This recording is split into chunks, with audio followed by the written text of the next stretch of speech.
گردی کے واقعات کو روکا جا سکتا ہے یا پھر یہ حکومت کی نااہلی ہے، اور اس پر سے جو مذہبی جماعتیں ہیں ان کا کیا ری ایکشن ہے، یا پھر مذہبی اجتماعات کو لمٹ کرنے میں ان کی مشاورت ہوئی بھی ہے یا نہیں؟ مولانا صاحب، پہلے بریک سے پہلے میں نے آپ سے کہا تھا کہ یہ جو ابھی ماہ رمضان میں یہ جو واقعات ہوئے ہیں دہشت گردی کے لاہور میں اور اس کے بعد کوئٹہ میں، ظاہر ہے کہ آپ کی بھی کاؤنسل میں بات ہوئی ہوگی، تو کیا جتنے بھی انتظامیہ کے ساتھ مل کر سیکیورٹی پلان بنائے جاتے ہیں اس سے آپ لوگ مطمئن تھے؟ کیونکہ ظاہر ہے کہ وہ ہر مرتبہ یہی پتہ چلتا ہے کہ یہ تو سیکیورٹی پلان پوری مشاورت سے ہی بنائے گئے تھے۔ دیکھیے، میں آپ کی خدمت میں عرض کروں کہ صوبائی اور شہری سطح پہ ساری میٹنگیں ہوتی ہیں اور ہوئی تھیں۔ کراچی میں جیسے کہ رمضان سے پہلے جو ہے یعنی جلوس سے پہلے میٹنگیں ہوئی ہیں ہم لوگ کے علماء اور افراد، اور پھر ہماری جو تنظیمیں ہیں ماتوی انجمن اسکاؤٹس تنظیم، ان سب کے ساتھ میٹنگ ہوئی۔ چہلم پہ بھی آپ نے دیکھا کہ بہترین انتظامات ہونے کی وجہ سے خودکش حملہ آور کامیاب نہیں ہو سکا اور اس نے روڈ پر دھماکہ کیا، جاتے یعنی جہاں سے عزادار گزر رہے تھے بس جا رہی تھی وہاں پہ مارا، جلوس میں نہیں گھس سکا کیونکہ جلوس میں کوئی سیکورٹی لیپس نہیں تھا۔ کراچی کے رمضان کے جلوس میں بھی محدود پیمانے پہ صدر میں کچھ کرنے کی کوشش کی گئی تھی۔ دیکھیے، میں آپ کو عرض کروں، لاہور میں یہ سیکورٹی لیپس اس لیے تھا کہ وہاں کے جو ذمہ داران ہیں، مجھے ہماری پیس کمیٹی کے جو رکن انہوں نے بتایا کہ انہوں نے وہ میٹنگ ہی نہیں بلائی، کال ہی نہیں کیا، اس کی ضرورت ہی نہیں ہے۔ پیس کمیٹی جو بنی ہوئی تھی جس میں اہل سنت اور اہل شیعہ کے افراد تھے، آپ تصدیق کر سکتے ہیں پیس کمیٹی اور وہاں کے افراد سے کہ انہوں نے وہ میٹنگ کال ہی نہیں کی، اور یہ بھی ٹی وی پہ آ چکا ہے۔ انہوں نے کہا نہیں جی، وہ سیکورٹی لیپس اتنا تھا کہ جو گلیاں جلوسوں کے دوران بند ہوتی تھیں کہ ان گلیوں کو بند کر دیا جائے، وہ گلیاں کھلی ہوئی تھیں،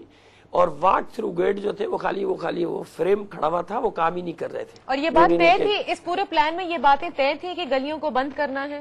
جی ہاں، ہوتا ہے، ہمیشہ بند ہوتا ہے۔ میں نے کہا نا کہ ہماری پیس کمیٹی کو تو انہوں نے بلا کے میٹنگ ہی نہیں کی نا، لیکن نارملی جو ہوتے ہیں اس میں ساری یہ گلیاں بند ہوتی ہیں، گلیوں سے پھر رکاوٹیں لگا دی جاتی ہیں تاکہ غیر متعلقہ شخص جو آئے تو پتہ چل جائے کہ یہ سامنے کوئی آدمی آ رہا ہے۔ وہ نہیں تھا، واک تھرو گیٹ جو تھے وہ کام نہیں کر رہے تھے، کیونکہ میں خود لاہور میں تھا اس دن 21 رمضان کو، تو میری بیوی بات ہی۔ اچھا، دوسری بات میں آپ کو بتاؤں، بیوی بہت سنجیدگی سے دیکھیے، ہم آپ کو ایک بات بتائیں کہ یہ آج کی بات نہیں ہے، یہ جب سے پاکستان بنا ہے، پاکستان بنانے والے آپ دیکھیے کہ اہل تشیع اور اہل سنت حضرات ان سب نے مل کر پاکستان بنایا۔ میں بہت اہم بات بتانے جا رہا ہوں اپنے بیٹی، مجھے امید ہے کہ تم اس کو اسی طرح نشر کرو گے کیونکہ اس میں پاکستان کی بھلائی ہے جو بات میں کہنے جا رہا ہوں۔ آج تک پاکستان میں جزئی چھوٹی موٹے اختلافات کے علاوہ آپ مجھے بتا دیجیے کہ 63 سال میں پاکستان میں کہیں فرقے وارانہ فساد ہوا ہے شیعہ سنی؟ نہیں ہوا۔ اس لیے نہیں ہوا کہ شیعہ اور سنی دونوں نے مل کر یہ پاکستان بنایا تھا۔ کیوں بنایا تھا؟ تاکہ ہم ہندوؤں سے، سامراج سے آزادی حاصل کر کے اطمینان سے، آزادی سے اپنے مذہبی رسم و رواج ادا کر سکیں۔ آپ تاریخ میں جائیے، وہ کون سا طبقہ ہے کہ جو پاکستان کا مخالف تھا، قائد اعظم کو کافر اعظم کہا کرتا تھا، جس نے آخر وقت تک پاکستان آپ صحیح آپ کہہ رہے ہیں کہ روٹ کاز تک جانا چاہیے۔ میں اپنے، کیونکہ ہمارے پاس وقت کم ہے اور میں چاہوں گی حامد صاحب سے بھی اس پر کامنٹ لینا، لیکن مولانا صاحب مجھے یہ بتائیے کہ جب آپ کہہ رہے ہیں کہ جیسے گلیاں بند کی جاتی ہیں، واش رومز کا یہ انتظام ہوتا ہے، یہ سب چیزیں اگر نہیں تھیں، آپ خود بھی لاہور میں موجود تھے، تو آپ کے اوپر بھی یہ ذمہ داری تھی کہ کم از کم آپ لوگ ہی انتظامیہ کے پاس پہنچ جاتے اگر انہوں نے نہیں بلایا تھا کہ یہ چیزیں ختم کریں اور ان کو بند کیا جائے اور اس پلان کو اسی طرح کیا جائے جس طرح کہ آپ لوگ چاہتے ہیں، کیونکہ جانیں تو لوگوں کی ضائع ہوئی ہیں۔ بات یہ ہے کہ بلاسٹ ہوا ہے جب جلوس بالکل ختم ہو گیا، اور اس وقت وہ میٹنگوں کے وقت نہیں ہوتے، اس وقت سبھی اپنے اپنے مسئول، جس کو ہاں ہم نے کیا ہوا ہے، ہمارا خفیہ انتظام ہے، ہم نے وہ کون سی سیکورٹی کہلاتی ہے پتہ نہیں کیا کہتے ہیں جس کو، فول پروف، یہ سارے اس وقت کون سنتا ہے جب جلوس چل رہا ہو، ہزاروں کا آدمی جلوس چل رہا، اور جلوس تو ختم ہو چکا تھا۔ جلوس میں کہاں، جلوس تو بالکل اینڈ پہ تھا، صبح سے جلوس چل رہا ہے، صبح سے لے کے شام تک لڑکے وہ سیکورٹی کریں، یہ سب چیزیں تو پہلے کرنے کی ہوتی ہیں، اس وقت کہاں سے کیسے ہو سکتا ہے؟ این موقع پہ، جلوس کے موقع پہ تو جو ہو سکتا تھا وہ یہ ہو سکتا تھا کہ لڑکے چاروں طرف کھڑے ہوئے تھے، یہ سب ہو سکتا ہے، اور جلوس تو بالکل اینڈ پہ تھا۔ اب اس وقت بیچارے پولیس والے بھی افطاری تلاش کر رہے تھے اپنی، کوئی ادھر جا رہا تھا، کوئی ادھر جا رہا تھا کہ افطاریاں ڈھونڈو، افطاری کے وقت ہوا ہے، این بالکل روزے کے وقت بلاسٹ ہوا ہے۔ تو مولانا صاحب آپ یہ کہہ رہے ہیں کہ اب کیونکہ پروگرام کا وقت بالکل ختم ہو رہا ہے، آپ نے جتنی باتیں کہیں اس میں یہی بات واضح طور پر سامنے آ رہی ہے کہ کسی بھی طور پر مذہبی جلوس یا مذہبی اجتماعات کو محدود نہیں کیا جا سکتا، یہ سب کا حق ہے، اور حکومت کو اپنا رول ادا کرنا ہے کہ وہ کسی نہ کسی طرح سیکیورٹی جو اس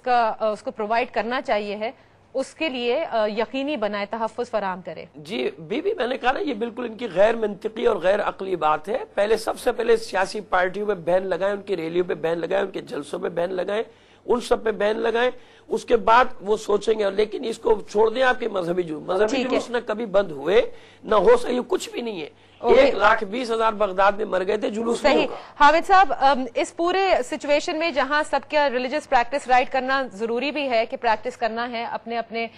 طریقے سے، تو اب کس طرح حکومت اس پوری چیز سے نمٹ سکتی ہے؟ دیکھیں، جہاں تک تو محرم اور چیلم کے جلوس ہیں، یہ تو ہر سال یہ واقعہ ہوتا ہے، یہ جلوس ہوتے ہیں اور ان کے روٹ بھی متعین ہوتے ہیں. تو حکومت اگر چاہے تو مہینہ 2 مہینے جتنا بھی ٹائم لینا چاہے اس کا انتظام کر سکتی ہے. اگر کوئی جلوس اچانک نکلنا ہے یا 2 دن کے بعد یا کسی واقعے کے ریاکشن میں کوئی جلوس نکلتا ہے، وہاں تو آپ کہہ سکتے ہیں کہ جی اس کی تیاری حکومت کی مکمل نہیں تھی. لیکن اس قسم کے کاموں میں تو کوئی جواز ہی نہیں ہے سوائے اس کے کہ کہا جائے کہ یہ انتظامات مکمل نہیں تھے. بہت بہت شکریہ لیفٹیننٹ جنرل ریٹائرڈ حامد نواز صاحب. آپ کی آخری بات، جیسے حامد صاحب کہتے ہیں کہ حکومت چاہے اتنا وقت ضرور ہوتا ہے کہ اس طرح کے جیسے عاشورہ کے جلوس ہوتے ہیں یا پھر ربیع الاول کے ہوتے ہیں جو پہلے سے پتا ہے کہ سال میں کب آئیں گے، اتنا ٹائم ہوتا ہے کہ فول پروف سیکیورٹی پرووائڈ کی جا سکتی ہے. البتہ وہ جو کہ نئے ہوں جن میں 2-3 دن یا 1 ہفتہ دیا جائے، اس کے لیے کہا جا سکتا ہے کہ اتنا ٹائم نہیں تھا کہ پراپر سیکیورٹی انتظامات کیے جا سکیں. مولانا صاحب، آپ کا بہت شکریہ کہ آج کے پروگرام میں آپ نے حصہ لیا. akb@aaj.tv پر آپ اپنی آراء سے ہمیں آگاہ کر سکتے ہیں اور SMS کر سکتے ہیں. akb ٹائپ کر کے اسپیس دے کے میسج لکھ کے اپنا نام لکھیے اور اس کے بعد بھیج دیجیے 2250 پر.